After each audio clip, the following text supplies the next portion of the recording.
हरे कृष्णा। सनातन शास्त्रों में निहित है कि पुत्रदा एकादशी व्रत करने से साधक की हर मनोकामना पूरी होती है, साथ ही घर में सुख समृद्धि एवं खुशहाली आती है। इसके लिए साधक श्रद्धा भाव से एकादशी के दिन लक्ष्मी नारायण की पूजा करते हैं। सावन माह के शुक्ल पक्ष की दशमी तिथि के अगले दिन पुत्रदा एकादशी मनाई जाती है। इस शुभ अवसर पर लक्ष्मी नारायण जी की भक्ति भाव से पूजा की जाती है। पुत्रदा एकादशी पर्व का महत्व सावन महीने में पड़ने के चलते और बढ़ जाता है। शास्त्रों में निहित है कि इस व्रत को करने से पुत्र रत्न की प्राप्ति होती है। 5 अगस्त 2025 को पुत्रदा एकादशी मनाई जाएगी। हिंदू पंचांग के अनुसार हर माह कृष्ण और शुक्ल पक्ष की एकादशी तिथि को भगवान विष्णु को समर्पित एकादशी का व्रत रखा जाता है। ऐसे में ही श्रवण मास में शुक्ल पक्ष में पड़ने वाली एकादशी को पुत्रदा एकादशी का व्रत रखा जाता है। बता दें कि साल में 2 बार पुत्रदा एकादशी का व्रत पड़ता है। पहला श्रवण मास में तो दूसरा पौष महीने के शुक्ल पक्ष की एकादशी को रखा जाता है। सावन मास में पड़ने वाले एकादशी व्रत का विशेष महत्व है। इस एकादशी को पवित्रोपन्ना एकादशी या पवित्र एकादशी के नाम से भी जानते हैं। इस दिन भगवान विष्णु के साथ साथ शिव जी की पूजा भी की जाती है। मान्यता है कि पुत्रदा एकादशी के दिन व्रत रखने के साथ पूजा करने से हर एक दुख दर्द से निजात मिल जाती है। इसके साथ ही संतान प्राप्ति की इच्छा पूरी होती है। आइए जानते हैं पुत्रदा एकादशी की व्रत कथा। सावन पुत्रदा एकादशी की कथा के अनुसार एक राजा था जिसे संतान नहीं थी। ऋषि मुनियों ने उसे श्रावण शुक्ल पक्ष की एकादशी का व्रत रखने की सलाह दी। राजा ने अपनी पत्नी के साथ मिलकर यह व्रत किया, जिसके प्रभाव से उन्हें तेजस्वी पुत्र की प्राप्ति हुई। तो चलिए कथा का विस्तार से हम स्मरण करते हैं। एक समय की बात है, भद्रावती नाम की एक नगरी में राजा महीजीत राज्य करते थे। राजा को कोई संतान नहीं थी, जिससे वे और उनकी प्रजा दुखी थे। राजा ने कई यज्ञ किए, दान पुण्य किए, पर संतान सुख नहीं मिला। एक दिन राजा ने अपने मंत्रियों और प्रजा के साथ लोमेश ऋषि के आश्रम में जाकर अपनी पीड़ा सुनाई। लोमेश ऋषि ने राजा के पूर्व जन्म का वृतांत सुनाया। ऋषि ने बताया कि पूर्व जन्म में राजा एक वैश्य थे और एक प्यासी गाय को जलाशय से पानी पीने से रोका था, जिसके कारण उन्हें यह दुख भोगना पड़ रहा है। ऋषि ने राजा को श्रवण शुक्ल पक्ष की एकादशी का व्रत करने की सलाह दी, जिसे पुत्रदा एकादशी भी कहा जाता है। इस व्रत को करने से राजा के सभी पाप नष्ट हो गए और उन्हें पुत्र की प्राप्ति हुई। राजा ने अपने पत्नी के साथ मिलकर विधि विधान से पुत्रदा एकादशी का व्रत किया। व्रत के पुण्य प्रभाव से रानी ने गर्भ धारण किया और एक तेजस्वी पुत्र को जन्म दिया। इस प्रकार सावन पुत्रदा एकादशी का व्रत करने से राजा को पुत्र की प्राप्ति हुई और वे सभी दुखों से मुक्त हो गए। अब जानते हैं पुत्रदा एकादशी का महत्व। पुत्रदा एकादशी का व्रत संतान प्राप्ति और संतान की कुशलता के लिए रखा जाता है। यह व्रत भगवान विष्णु को समर्पित है और उनकी कृपा से सभी मनोकामनाएं पूरी होती हैं। जो भी इस व्रत को श्रद्धा और भक्ति के साथ रखता है, उसे सुख समृद्धि और मोक्ष की प्राप्ति होती है। इस व्रत की करने की विधि: प्रातः काल स्नान कर स्वच्छ वस्त्र धारण करें। पीले या लाल रंग के वस्त्र विशेष शुभ माने जाते हैं।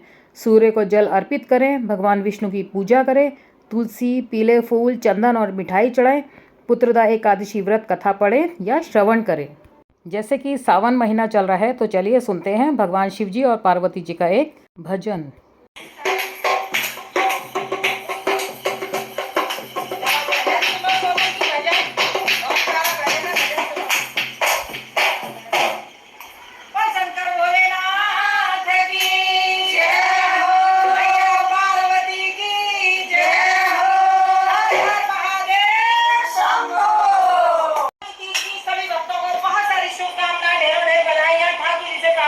सभी के जीवन में हरियाली चीज हमेशा आती रहे, हरा भरा जीवन सभी का बना रहे, सबके अंगना में किलकारियां गूंजती रहे।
मुझे उम्मीद है आपको मेरा ये वीडियो बहुत अच्छा लगा होगा। अगर अच्छा लगा है तो लाइक कीजिए, शेयर कीजिए, सब्सक्राइब कीजिए।